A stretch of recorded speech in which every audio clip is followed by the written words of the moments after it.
Salam sejahtera, saudara-saudara yang terkasih. Jumpa kembali dalam Sapa Gembala GKI. Sapa Gembala saat ini mengambil tema menjadi nomor 2 dengan bahagia.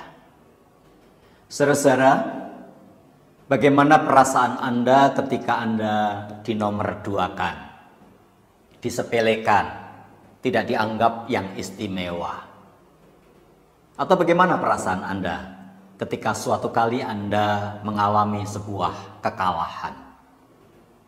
Saudara, David McLean pernah melontarkan sebuah ide tentang masyarakat berprestasi. Intinya, hidup itu harus menjadi nomor 1. Dan entah bagaimana, virus menjadi nomor 1 inilah yang kemudian dengan cepat menyebar, merasuk ke seluruh dunia. Fundamental idenya adalah kehidupan ini hanya layak dinikmati, hanya layak dijalani jika menjadi nomor 1. Oh saudara, tentu ada banyak hal positif yang dihasilkan oleh dorongan berprestasi ini. Namun, itu bukan berarti tanpa ongkos negatif. Dalam rangka menjadi nomor 1, seringkali orang saling menghancurkan. Budaya persaingan, saling mengungguli, saling mengalahkan, kerap menghasilkan bencana kemanusiaan dan bencana sosial. Budaya saling makan, saling fitnah, baku bunuh terjadi bahkan di kalangan sanak sendiri. Makan apa saja, makan siapa saja, makan tulang kawan bahkan. Itu pun dilakukan asal menjadi nomor 1, asal menjadi pemenang. Buat penganut orang yang hidup menjadi nomor 1 ini, kalah adalah aib.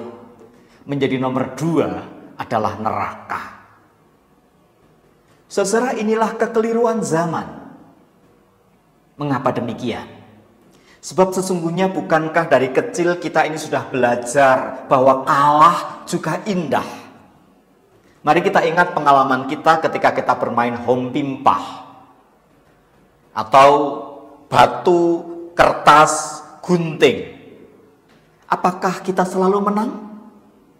Atau saat kita bermain peng sweet, jelek begitu? Bukankah menang dan kalah silih berganti? Dan bukankah kalah juga indah dalam permainan itu? Bukankah menjadi nomor 2 tidak mengurangi kebahagiaan bermain? Saudara-saudara, mari kita lihat. Bila pecinta nomor 1 berfokus pada menjadi hebat dan menjadi juara, tidak demikian dengan pecinta nomor 2. Pecinta nomor 2 berfokus pada menjadi baik dan menyentuh di dalam kehidupan ini. Ingatlah bahwa dunia ini tidak hanya membutuhkan orang-orang hebat dan juara, tetapi kehidupan ini membutuhkan orang-orang baik yang bersedia menyentuh. Sebab saudara, sesungguhnya bukankah tidak ada nomor 1 bila tidak ada nomor 2? Tidak ada puncak gunung jika tidak ada batu-batu di bukit dan di dasarnya. Tentang hal ini, mari kita belajar dari firman Tuhan seperti dikatakan dalam Kejadian pasal 13 ayat yang ke-10 sampai dengan ayat yang ke-12. Kisah perpisahan Abraham dan Lot. Lalu Lot melayangkan pandangnya dan dilihatnyalah bahwa seluruh lembah Yordan baik airnya seperti taman Tuhan, seperti tanah Mesir, sampai ke Zoar. Sebab itu Lot memilih baginya seluruh lembah Yordan itu, lalu ia berangkat ke sebelah timur dan mereka berpisah. Abraham menetap di tanah Kanaan, tetapi Lot menetap di kota-kota lembah Yordan dan berkemah di dekat Sodom. Secara konteks dari kitab Kejadian ini adalah perkelahian, pertengkaran gembala-gembala Lot dan gembala Abraham. Ketika jumlahnya makin banyak, lahan sempit, mereka berebut, lalu mereka bertengkar. Konflik para gembala Abraham dan Lot ini dilihat oleh Abraham sudah pada taraf membahayakan. Persaingan berebut lahan rumput hijau sudah terinfeksi oleh virus makan tulang kawan. Dan itulah sebabnya Abraham menawarkan, mari kita berpisah. Sekalipun Abraham lebih tua dan Lot sesungguhnya hanya ngenger mengikut Abraham, tapi Abraham mengalah. Dia mempersilahkan Lot menjadi yang nomor satu memilih mana daerah subur yang akan dia pilih. Dan Abraham rela menjadi nomor dua dengan bahagia. Mengalah, menjadi baik, dan menjadi menyentuh. Saudara, Lot, keponakannya yang lebih muda, yang ngenger itu, lalu kemudian memilih daerah yang paling subur, lembah Yordan. Abraham mempersilahkan dengan bahagia dan rela. Lalu kemudian Abraham memilih ke arah yang lain. Abraham rela menjadi yang nomor dua, menjadi orang yang baik dan menyentuh, daripada menjadi orang pertama dan hebat. Saudara-saudara, dengan itu Abraham menjadi bukit-bukit dan dasar dari gunung yang menopang puncak gunung itu. Sejarah dunia dipenuhi orang-orang macam Abraham ini. Ada banyak. Jika Alkitab punya kisah tentang Abraham, demikian juga cerita dari sejarah India. Prahara India dapat dihindarkan karena Mahatma Gandhi dengan rela dan bahagia memberikan kursi Perdana Menteri kepada Nehru.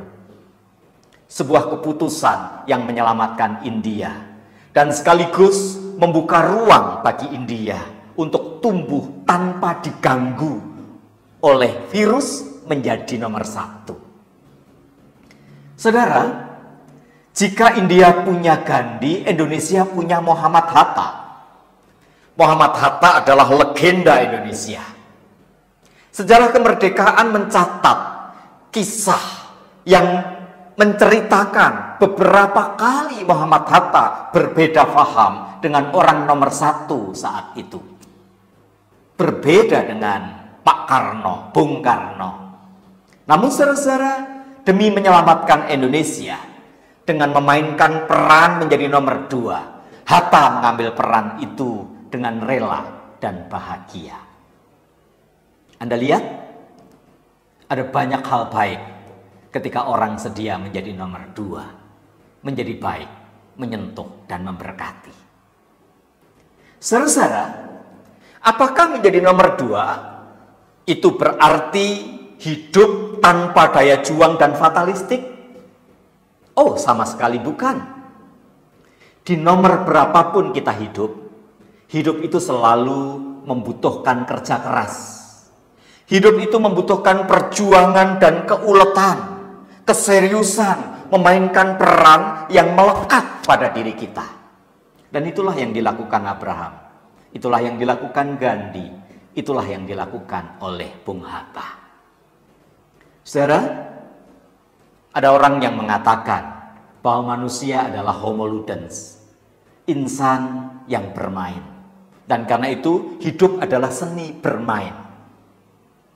Lihatlah, indahnya sebuah permainan bukan terletak pada kalau Anda selalu menang. Indahnya sebuah permainan justru terletak pada keseriusan setiap orang yang turut bermain untuk bermain dengan perannya dengan yang terbaik yang ia bisa. Bermain dengan bahagia dan rela memainkan peran yang melekat padanya. Kalau Anda main petak umpet, waktunya sembunyi dengan serius. Waktunya berjaga dengan serius. Saudara, keseriusan itulah yang membuat permainan itu menjadi indah, bukan? Sebaliknya, permainan apapun akan menjadi petaka dan membawa luka kalau mereka yang bermain sekadarnya atau bermain dengan tidak mengambil peran yang harus ia mainkan dengan baik. Jadi, selamat bermain di nomor berapapun Anda sedang berada. Mainkan peran Anda dengan yang terbaik. Selamat menjalani hidup dengan bahagia. Kadang kita harus mengalah, menjadi orang yang baik dan menyentuh agar kehidupan terberkati. Selamat berkarya dengan bahagia, dengan peran yang melekat pada diri Anda. Ayo, kita mainkan saja dengan serius. Tuhan memberkati kita sekalian. Amin.